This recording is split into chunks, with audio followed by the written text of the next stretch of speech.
आपण पाहतोय अत्यंत महत्त्वाची बातमी ओमराजे निंबाळकर यांच्या संदर्भातली। आपल्याला लोकांची कामं करण्यासाठी निधी लागेल अशी ओमराजेंची भूमिका आहे पक्षांतरासंदर्भातली आणि आपल्याला सत्तेतील नेतृत्व हे स्वीकारावंच लागेल असं ओमराजे म्हणतात। तर कार्यकर्त्यांच्या चर्चेमध्ये ओमराजेंकडून शिंदेंचं कौतुक सुद्धा करण्यात आलेलं आहे।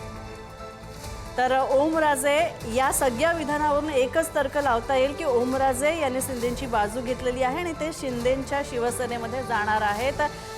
यावर कदाचित जवळपास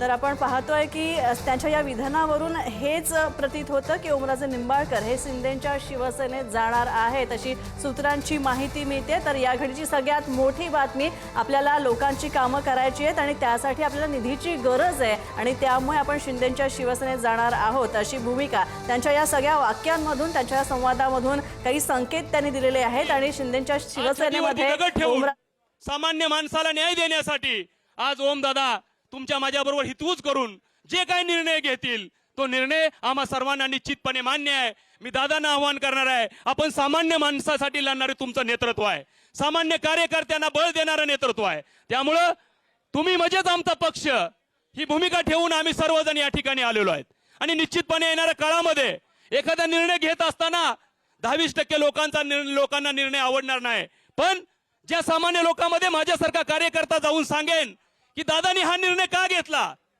का घेण्याची वेळ आली असेल, या गोष्टी समोर ठेवून त्या लोकांचं मत सुद्धा बदलण्याचा प्रयत्न आमच्यासारखे कार्यकर्ते निश्चितपणे येणाऱ्या काळामध्ये करतील हे सुद्धा या ठिकाणी सांगणार आहे। कारण सामान्य लोकांनी अनेक पद्धतीची मदत दादांना केली आहे।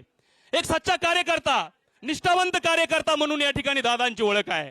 ह्या सगळ्या गोष्टी होत असताना तुम्हाला या जिल्ह्यामध्ये जे राजकारण झालं ते कशा पद्धतीचं झालं हे तुम्हा सर्वांना माहित आहे। अनेक पक्ष खिशात ठेवून या ठिकाणी राजकारण केलं गेलं आणि कार्यकर्त्याला अडचणीत आणण्याचं राजकारण या जिल्ह्यातील नेत्यांनी केलंय हे तुम्ही आम्ही विसरून चालणार नाहीये। आणि आताच आम्ही या ठिकाणी बोलत असताना सांगितलंय की माझ्या कार्यकर्त्याला येणाऱ्या काळामध्ये कुठलीच अडचण येणार नाही, ती विकासाची असेल, ती पोलीस स्टेशनची असेल, तहसीलची असेल ना विकास निधीची असेल, ही भावना माझ्या नेत्याने या ठिकाणी व्यक्त केली आणि खंबीरपणे पुढे तुमच्या बरोबर मी असणार आहे हे या ठिकाणी आवर्जून ओमदादांनी सांगितलं। त्यामुळं कार्यकर्त्यांना सुद्धा मी विनंती करणार आहे, कुणी या ठिकाणी खचून जायचं नाही। तुम्ही आम्ही जिवंत असाल तर आपला नेता या ठिकाणी जिवंत राहील, ही भूमिका या ठिकाणी आपण समोर ठेवून आज या ठिकाणी हा निर्णय या भविष्य काळाच्या दृष्टिकोनात आपण करणार आहेत। त्यामुळं मी या ठिकाणी सर्वांना विनंती करत असताना आदरणीय ओमदादा जे काही निर्णय घेतील, आज जी काही गोष्टीची घोषणा करतील त्या निर्णयाशी दादा आम्ही 100% या ठिकाणी तुळजापूर तालुक्याचा एक सरपंच लोकनियुक्त काटीगावचा म्हणून माझ्या तालुक्यातील शिवसैनिकाच्या ज्या भूमिका आहेत, खऱ्या अर्थाने संघर्ष आमचा आणि भाजपचा होता आतापर्यंत। तुम्ही बघितलंय की ज्या नेतृत्वाने तुम्हाला त्रास दिला त्याच नेतृत्वाने आमच्यासारख्या सामान्य कार्यकर्त्याला सुद्धा या ठिकाणी त्रास दिलेला आहे। ते 18 सिटी पासून राजकारण, ग्रामपंचायतचं, जिल्हा परिषदचं, लोकसभेचं, विधानसभेचं निवडणूक करत असताना आमच्यासारख्या कार्यकर्त्याला अडचणीत आणण्याचा प्रयत्न केलाय। त्या कार्यकर्त्याबरोबर भविष्यामध्ये आमच्यासारखी माणसं कधीच कॉम्प्रोमाइज राजकारण करणार आहेत। तर आपण पाहतोय या घडीची सगळ्यात मोठी बातमी आपल्याला सत्तेतलं नेतृत्व स्वीकारावं लागेल आणि हे म्हणत ओमराजे निंबाळकर यांनी शिवसेनेत जाण्याचे संकेत दिलेले आहेत, शिंदेंची साथ देण्याचे संकेत दिलेले आहेत। त्यामुळे आता ओमराजे निंबाळकर हे शिंदेंच्या शिवसेनेमध्ये जाणार आहेत अशी माहिती सूत्रांकडून मिळते। या घडीची सगळ्यात मोठी बातमी। तर ओमराजे निंबाळकर काय निर्णय घेणार याकडे सगळ्यांचं लक्ष लागलं होतं, मात्र कार्यकर्ते आणि समर्थकांशी चर्चा केल्यानंतर ओमराजे निंबाळकर यांनी शिंदेंचं या चर्चेमध्ये कौतुक केलंय आणि सत्तेतलं जे नेतृत्व आहे त्याचं महत्त्व आपल्याला माहिती आहे आणि ते आपल्याला स्वीकारावंच लागेल अशी भूमिका ओमराजेंनी घेतलेली आहे। आणि या संदर्भात प्रतिक्रिया जाणून घेण्यासाठी आपल्यासोबत जोडले गेलेले आहेत खासदार नरेश म्हस्के सर। आपलं स्वागत पुढारी न्यूजवर। ओमराजे निंबाळकरांचं हे जे वक्तव्य आहे आणि हे जे संकेत त्यांनी दिलेले आहेत, आपली प्रतिक्रिया यावर सर। हे बघा, मी आमचे मित्र आहेत, त्याचबरोबर लोकसभेतील सहकारी आहेत, जुने सहकारी आहे शिवसेनेमधले। अगदी मी ओमराजे निंबाळकर यांचं खरंच स्वागत करेन। योग्य असा निर्णय त्यांनी घेतलेला आहे, कारण सैन्य हे ज्यांनी तलवार खाली ठेवलेली आहे, शस्त्र खाली ठेवलेल्या सरदारांकडून त्याचं नेतृत्व सैन्य कधीच स्वीकारत नाही। त्यांनी चांगल्या माणसाचं, जो कार्यकर्ते, पदाधिकारी, पक्ष आणि लोकप्रतिनिधींच्या मागे उभे राहणे एकनाथ शिंदे साहेबांचं नेतृत्व त्यांनी स्वीकारलेलं आहे. त्याबद्दल मी ओमराजे निंबाळकर यांचं स्वागत करतो.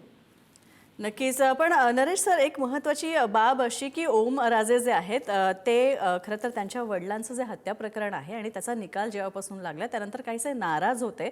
मात्र बराच उहापोह त्यांच्यासुद्धा मनात झालेला असेल आणि बराच विचारसुद्धा त्यांनी केलेला आहे आणि नंतर जो काही विवेकी निर्णय जो आहे तो आपण त्यांनी घेतला असं म्हणता येईल.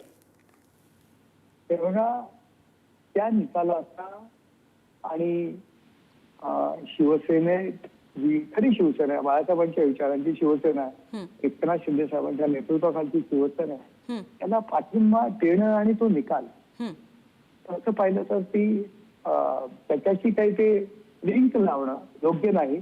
कारण ओमराजे सुद्धा राजकारणामध्ये इतके वर्ष आहेत, ते काही लोकांनी उभं केलेलं एक नॅरेटिव्ह पसरवण्याचा प्रयत्न संजय राऊत आणि या सर्व मंडळींनी केला.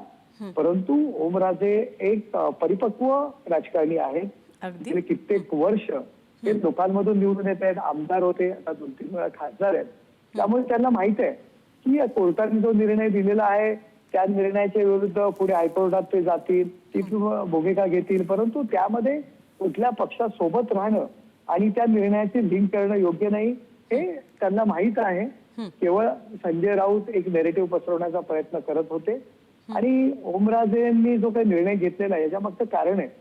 कारण जिल्हा परिषद असू द्या, पंचायत समित्या असू द्या, नगरपालिका असू द्या, त्यांच्या मतदारसंघामध्ये मशाल चिन्हावरती बऱ्याच उमेदवारांचा हा पराभव झाला. कुठलाही नेता, एकही नेता पक्षाचा त्या मतदारसंघामध्ये त्या निवडणुकीच्या दरम्यान साधी सभा घ्यायला सुद्धा आला नाही. बाकीची काही मदत पक्षाकडनं असते ती सोडून द्या. परंतु केवळ सैन्याला सांगायचं लढ आणि आपण फक्त मुंबई महापालिकेच्या निवडणुकीत बिझी राहायचं. शेवटी पक्ष चालवण्याकरता नेत्याची पाठबळ हे खूप महत्वाचं असतं. अजिबात कुठल्याही पद्धतीमध्ये कुठल्याही प्रकारे त्यांना तशा पद्धतीने मदत केलेली नाहीये. आणि या सगळ्या त्याचबरोबर नको ती लोकांना नक्कीच. नरेशजी, खरं तर धन्यवाद या तुमच्या सगळ्या प्रतिक्रियेसाठी. कारण